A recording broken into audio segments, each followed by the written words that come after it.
C'est variétal, ouais, t'as un peu de fraîcheur. Ça tourne. C'est mentholé en fait. Alors voici donc peut-être dégustation, enfin pas peut-être, c'est sûrement dégustation d'une barrique un peu particulière sur le cépage Cabernet Sauvignon. Cabernet Sauvignon, voilà. Donc des cépages qu'on trouve bien sûr sur effectivement. Sur la cuvée de Terre de Croix. Ça de croix. Donc la barrique est particulière. Explique-nous. C'est une blend, c'est-à-dire c'est un assemblage de différents bois sur la même barrique. Ça apporte une certaine complexité du boisé, quoi. On a un bois qui est plus effectivement complexe et en même temps voilà une couleur qui est relativement jaune foncé, hein, de bonne intensité avec des jambes, hein, enfin, qu'on imagine, enfin, vous voyez bien, qui sont assez grasses, assez épaisses. Et au nez, c'est vrai que c'est assez expressif. Et comme je disais tout de suite, le fruit est bien présent, c'est juteux. On a vraiment préservé le fruit, ouais. La myrtille, hein, par exemple. Myrtille, cassis. Cassis. Ah, c'est vraiment un peu pas confituré, on peut pas dire ça, mais c'est quand même bien concentré, c'est très juteux, c'est très gourmand en tout cas. Tu disais aussi un peu variétal. Un peu variétal, moi je trouve des notes végétales intéressantes. Belle fraîcheur. Hein. Et en bouche.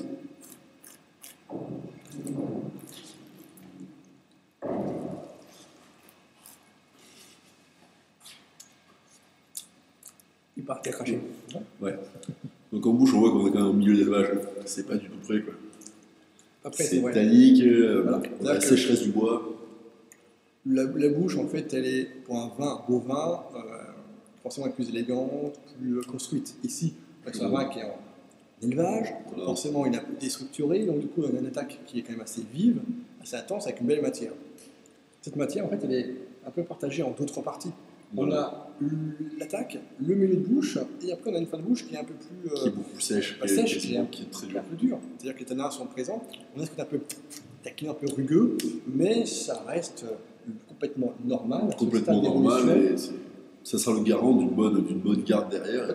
Ce sont des vins de garde, Un bon élevage en fût. structurés, qu'il faut définitivement prendre le temps de préserver. Et c'est vrai qu'on a un vin qui a un beau potentiel ici. Voilà. Il est dur, il est juteux, il est concentré. C'est vrai que ça donne un beau potentiel. Voilà. Le potentiel, c'est tout le travail de l'élevage, ça sera d'arrondir tout ça. Complètement. En 2007, c'est un millésime. Mais ici, on a voulu travailler beaucoup plus sur la rondeur. On a fait des jolis cabernets. On a des cabernets qu'on a ramassés le 15 octobre. On a arrêté quasiment 3 semaines, qui font 15 degrés. Donc là, on a vraiment des cabernets très mûrs, des fruits. C'est super. Moi, j'aime beaucoup. Hein, mais c'est Et un de millésime l'amplitude. intéressant. Et oui, Pas facile. Pas facile. Hein. Très facile en blanc, en rosé. En rouge, plus difficile. Il faut être dans les vignes. Hein. Assez difficile en rouge. Merci beaucoup. Et puis, écoutez, c'est un plaisir. Robin. Merci beaucoup. Au revoir. Merci Pierre.